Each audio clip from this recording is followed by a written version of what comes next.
Di negara-negara tetangga kita, Mbak Vivi tahu nggak, anak-anak SD, SMP sudah diajarkan strategi perang. Mereka diajarkan strategi perang, ya. Tingkat SD, SMP, SMA. Kemudian diajarkan bahwa bisnis, bahwa ekonomi itu sama dengan perang. Anda kan sering dibilang, wah Pak Prabowo nih suka kepancing, gampang emosi. Nah itu bagaimana Anda menanggapi? Benar nggak sih seperti itu? Saya kira mungkin dulu benar ya, dalam arti dulu kan saya jauh lebih muda ya, dan memang kalau kita besar dalam lingkungan tentara ya, khususnya saya dulu di pasukan tempur, mungkin apa yang kita anggap biasa itu orang di luar tentara menganggap seperti apa ya, seperti tegang atau keras. Tapi memang suasana pasukan tempur memang seperti itu, bahwa semua harus serba cepat, serba jelas, serba tegas ya. Dan dalam pertempuran kan decision itu harus cepat, dan salah keputusan ya itu nyawa anak buah meninggal, nyawa anak buah melayang, nyawa kita hilang. Jadi taruhannya sangat tinggi. Nah, setelah saya keluar dari tentara, bergaul, saya kira saya bisa lebih menyesuaikan. Ya, kadang-kadang di tengah orang sipil, orang non militer itu harus lebih apa ya, lebih tone down, lebih fleksibel begitu ya. Kadang-kadang apalagi politik ya, di dunia politik itu kadang-kadang kita harus, tadi kan pertanyaan-pertanyaan yang tajam ya, kita harus menerima bahwa itu bagian dari demokrasi, dan asal kita punya keyakinan bahwa niat kita baik, yang kita perjuangkan itu baik, bermanfaat, saya kira kita hadapi apa saja pertanyaan ya. Dan inti daripada politik bagi saya dalam alam demokrasi bagi saya itu adalah upaya kita untuk mempengaruhi keputusan-keputusan untuk rakyat. Jadi selama kita berupaya bahwa keputusan-keputusan untuk rakyat itu bermanfaat untuk rakyat, saya kira saya tidak ragu-ragu ya. Jadi etika kita baik. Persoalan apakah kalah menang, apakah kita dipilih oleh rakyat, tidak dipilih, itu persoalan kedua ya. Tetapi persoalannya adalah kita ingin berbuat terbaik untuk rakyat. Itu kewajiban. Itu kewajiban setiap warga negara untuk berbuat demikian manakala dia diberi kemampuan. Nah, itu menurut saya ya. Anda sering sekali mengatakan bahwa ini konsep Anda kan memang ekonomi kerakyatan. Rakyat sering sekali Anda masukkan dalam semua pernyataan-pernyataan Anda. Nah, ada juga yang bertanya bahwa sebenarnya Pak Prabowo ini memperjuangkan rakyat yang mana? Rakyat yang mana? Ya. Rakyat Indonesia semuanya. Rakyat Indonesia semuanya itu terdiri dari 230 juta rakyat Indonesia dari semua lapisan.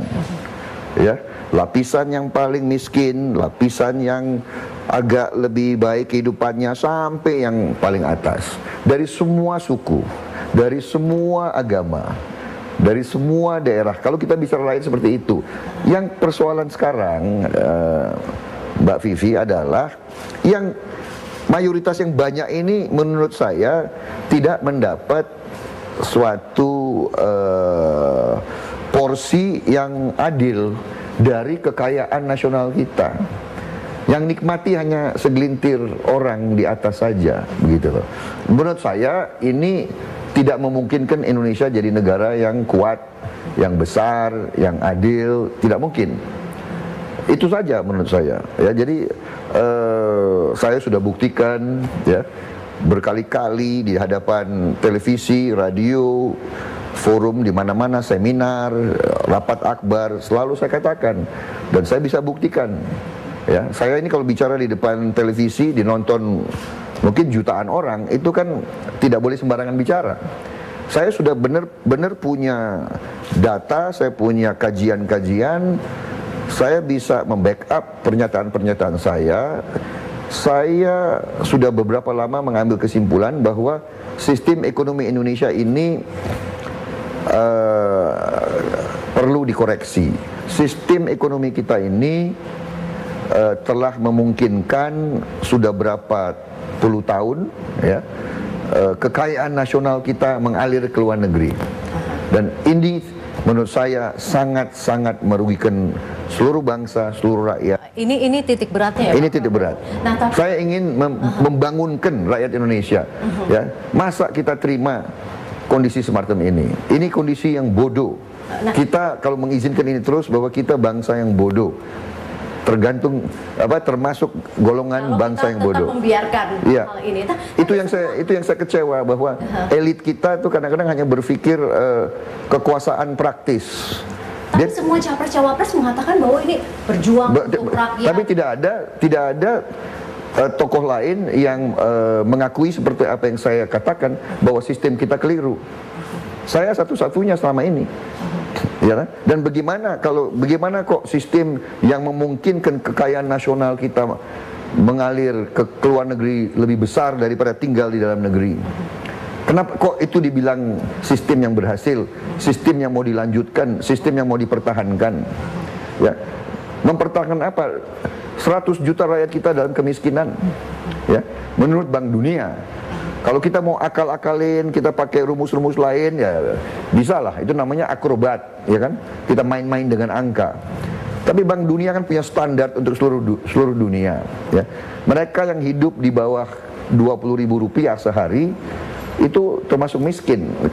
Nah, sekitar 100 juta rakyat kita, hampir 50% rakyat kita itu termasuk golongan miskin. 50% rakyat kita termasuk golongan miskin, walaupun diklaim berbeda ya. Ada yang klaim lebih kecil ya, capres-cawapres lain mengklaim lebih kecil angka kemiskinan. Itu Pak Prabowo mau mulai dari mana ya? Kalau Bapak mengatakan ini semua sistemnya salah, mau mulai dari mana? Mbak Vivi, coba bayangkan ya. Coba Anda bayangkan ya, bahwa seorang pengusaha di Indonesia, dia bisa menerima kredit dari bank pemerintah, ya. Boroknya itu, jaminannya itu adalah izin-izin dari pemerintah Indonesia sendiri, ya. Jadi uangnya dari bank pemerintah, jaminan ini izin dari pemerintah Indonesia juga, ya. Kemudian dia menerima fasilitas yang begitu besar, katakanlah tanah seluas puluhan ribu hektar, kemudian dia menikmati BBM yang disubsidi, solar, dia pakai semua jalan, jembatan, pelabuhan, kereta api, semua yang dibangun oleh uang rakyat, dia kirim barang-barangnya ke luar negeri, dia tidak taruh uangnya di dalam negeri. Apakah ini sistem yang masuk akal? Ini sistem apa? Ini sistem menurut saya sistem penjajahan. Ini adalah sangat merugikan rakyat. Tidak mungkin rakyat kita sejahtera. Tiap tahun kekayaannya mengalir ke luar negeri, yang kembali hanya untuk bayar upah minimum untuk buruh murah, bayar pajak ya entah berapa yang dilaporkan, tapi keuntungannya, nilai tambahnya tidak kembali ke Indonesia. Di sini kebocoran. Saya belum dengar capres cawapres lain bicara soal ini sampai sekarang. Kenapa? Saya belum dengar profesor ekonomi, ahli ekonomi yang bicara soal ini. Kenapa? Saya tidak mengerti. Menurut saya bukan ahli, saya kan tidak sepintar mereka, ya kan? Menurut mereka apa yang ditutupi? Apakah ada sesuatu yang perlu dilindungi? Mbak Vivi, saya sendiri tidak paham. Ini saya bicara sudah bertahun-tahun. Apa insting Anda berkata apa? Saya mengira ada suatu beberapa ahli-ahli kita itu terlalu spesialis. Dia hanya ahli di bidangnya. Jadi kita ini terlalu kagum sama ahli-ahli ekonomi. Begitu kita dengar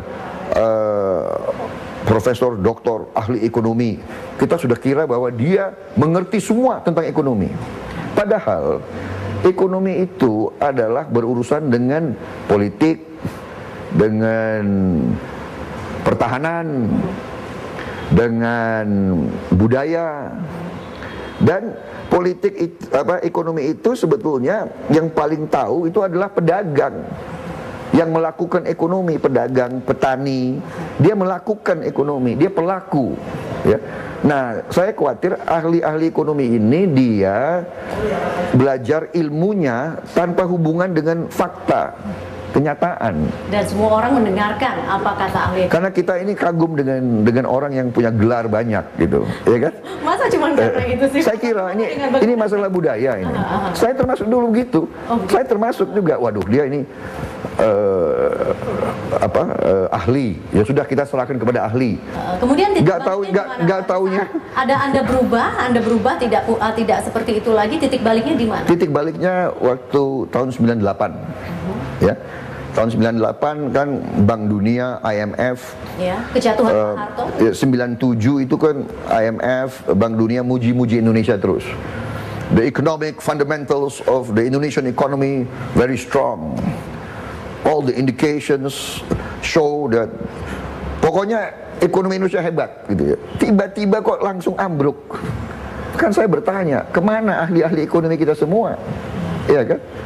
Nah, kemudian setelah transisi Orde Baru ke Orde Lama, ekonomi ambruk, ratusan ribu perusahaan bangkrut, bank-bank kita hancur, rupiah kita hancur, dan kita jatuh miskin. Kalau kita ingat tahun 98 itu rupiah itu $1 $2.300. Oh, 300. 2.300. Sekarang berapa? 10.000. Ya kan? Berarti kita 4 kali lebih miskin dari 98. 4 kali lebih miskin bangsa kita, ya kan? Kalau dulu untuk beli barang yang nilainya $1 cukup 2.300, sekarang 10.000, dan sebentar lagi akan naik ini, ya kan? Kira-kira kapan Pak naiknya? Kenapa? Dan kan sudah mulai, sudah mulai kan ini, ya kan? Artinya kita sebagai bangsa jatuh miskin 4 kali, jatuh miskinnya 4 kali, gitu, ya kan? Karena untuk dapat $1 kita harus dapat 4 kali rupiahnya. Nah, saya bertanya kenapa? Kemudian kebetulan saya dapat laporan tentang ekspor impor, neraca ekspor impor. Ya. Nah, neraca ekspor impor ini ternyata menggambarkan kesehatan suatu ekonomi. Ekspor jumlah yang kita jual, ya, barang yang kita jual, import barang yang kita beli. Ternyata, Mbak Vivi, saya kaget tahun 97-98 yang katanya kita krisis, ternyata kita surplus, kita untung sebagai bangsa. Apa artinya itu? Artinya sebetulnya ekonomi kita waktu itu kuat. Berarti ada yang perlu masuk. Ada yang merusak ekonomi kita. Nah, makanya ahli-ahli ekonomi itu kalau hanya belajar ekonomi, hanya ahli di bidang ekonomi, dia tidak mengerti tentang keamanan, dia tidak mengerti tentang strategi, tentang geopolitik. Kalau dia hanya terlalu spesialis, dia tidak akan mengerti melihat fenomena ini. Di negara-negara tetangga kita, Mbak Vivi tahu nggak, anak-anak SD, SMP sudah diajarkan strategi perang. Mereka diajarkan strategi perang, ya. Tingkat SD, SMP, SMA. Kemudian diajarkan bahwa bisnis, bahwa ekonomi itu sama dengan perang. Kalau tidak pandai. Ini sebagai bekal untuk apa menurut Anda?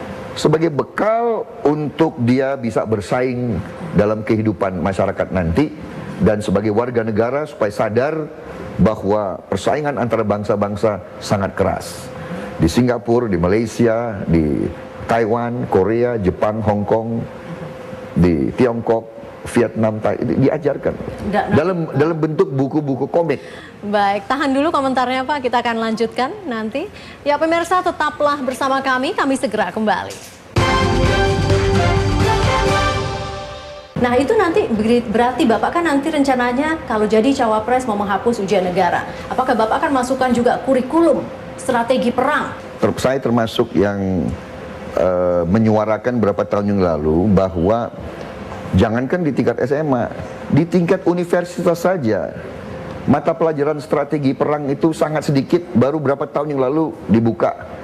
ITB yang pertama membuka ya.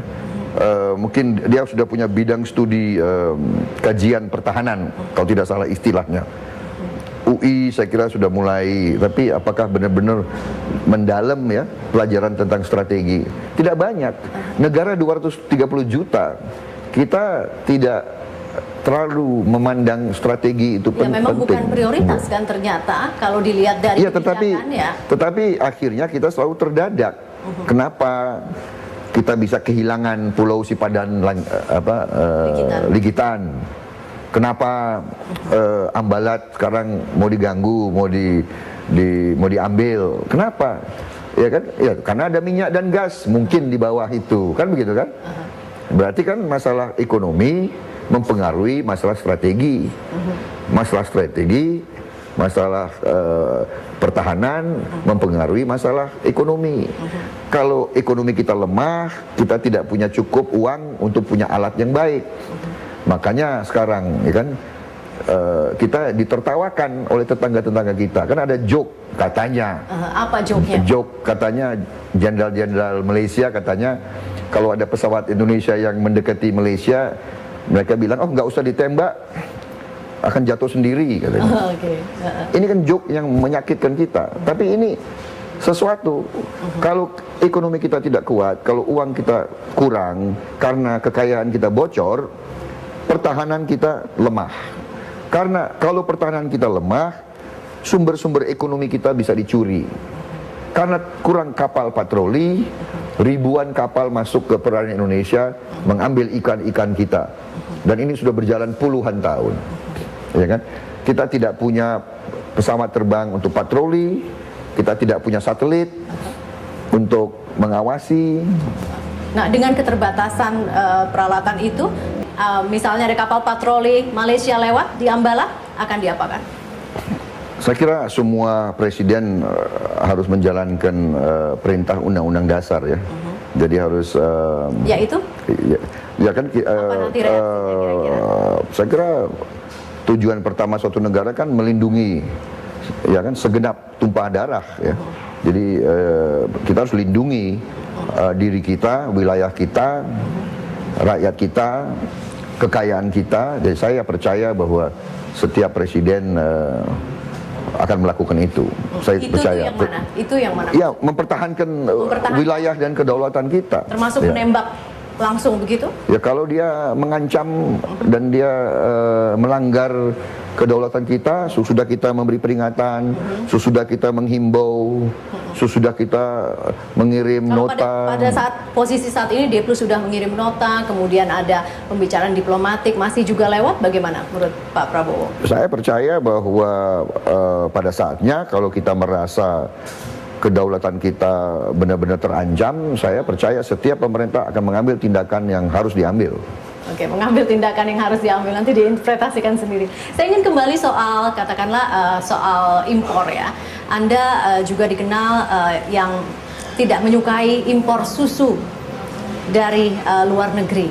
Nah, karena untuk memproteksi peternak di Indonesia. Nah, sebenarnya ini dasarnya apa ya? Jadi masalah